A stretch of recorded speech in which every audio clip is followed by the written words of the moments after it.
Bem-vindos ao Minha Vida Sonora de hoje, gente. O tema é palavras mágicas. Eu tenho um percurso com as palavras. Eu me lembro que, por mau hábito, a gente tem esse costume de ficar falando coisas ruins, negativas, reforçando que algo ruim vai acontecer. Olha, se está chovendo, vamos alagar o carro, vamos cair na poça, vai enguiçar, sabe essas coisas? Quando a gente entra em sincronia e em coerência com essas falas, a gente começa a pensar, sentir e verbaliza, as coisas acontecem. Não é assim? Deixei um tempinho para vocês responderem. Então, e aí eu fiz uma reforma no meu jeito de falar e a minha vida mudou completamente, gente.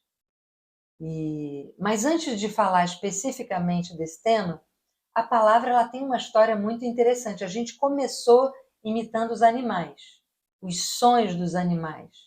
E a gente começou a se comunicar através desses sons.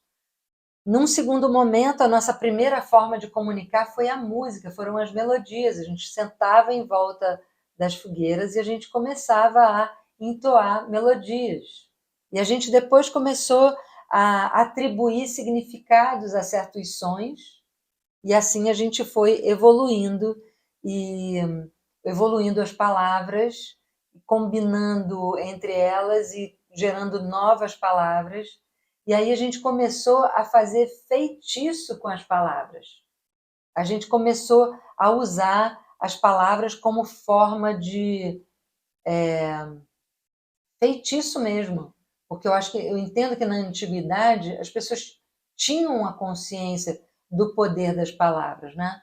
Tanto é que a gente pode ver nas religiões, os mantras indianos, o ponto de macumba, os cânticos aí das igrejas e tudo mais. É uma coisa, é uma tendência muito antiga nossa, né? Uma forma nossa muito antiga. O problema é que quando chega o cristianismo, a gente perdeu esse poder e essa forma de utilização da palavra nesse lugar de feitiço e de mágica, porque tudo que não era cristão foi relegado a pagão. Então, tudo que não era cristão era outsider, era fora, era não válido, era da ordem do não permitido. Então, a gente começou a ser regulado apenas por um ponto de vista. Isso gera doença no corpo. Se você se alimenta de só um tipo de alimento, você vai ficar desnutrido. O corpo informa isso para a gente. A gente precisa de vários nutrientes. Assim como a gente precisa de vários pontos de vista e várias maneiras de olhar. Então, um dos grandes problemas foi a gente ter ficado, não que o ponto de vista cristão seja um problema, não. É ter um ponto de vista apenas, é que não é saudável, gente. Então, fica muito claro historicamente que a partir daquele momento a gente afunilou as nossas possibilidades e a gente parou de usar as palavras de forma mágica. Abraquedabra, que se abram os segredos encantados das palavras. E abracadabra era uma palavra dessas que ficou e sobreviveu ao longo do tempo, né?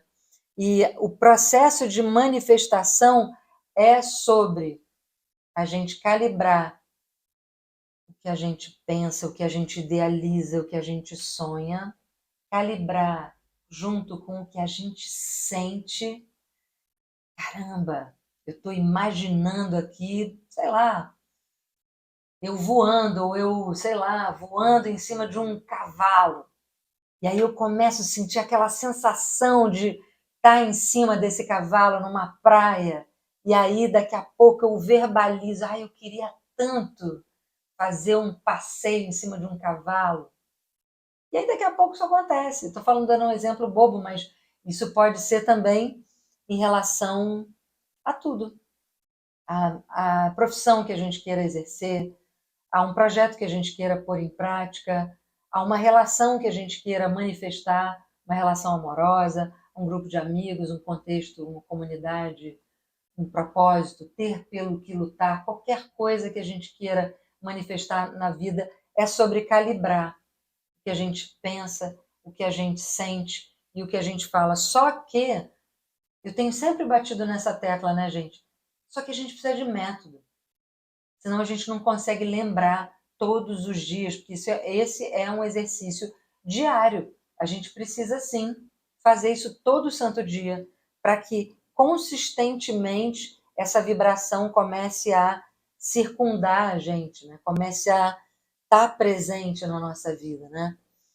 E a gente vê isso na publicidade. A publicidade entendeu o poder que as palavras têm. Compre batom, compre batom. Ah, não é nenhuma Brastemp. 269, 69, 69. Insetizante. Gente, eu lembro disso quando eu era pequena. Nem todo mundo vai lembrar, mas enfim. Os políticos, lembrem do Chaves falando bararam, bararam, bararam, bam. Ele deixava aquele som ecoar. Bararam, bararam. Tá todo mundo assim, ó.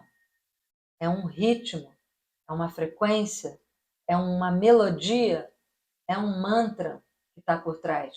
Hitler falando, os grandes estadistas ou pessoas que influenciaram, eles tinham plena consciência do poder da palavra, do som e dessa calibração entre o que a gente pensa, sente e expressa e fala, né? Eles entenderam isso. Então eu deixo aí para vocês, se vocês quiserem, um dever de casa.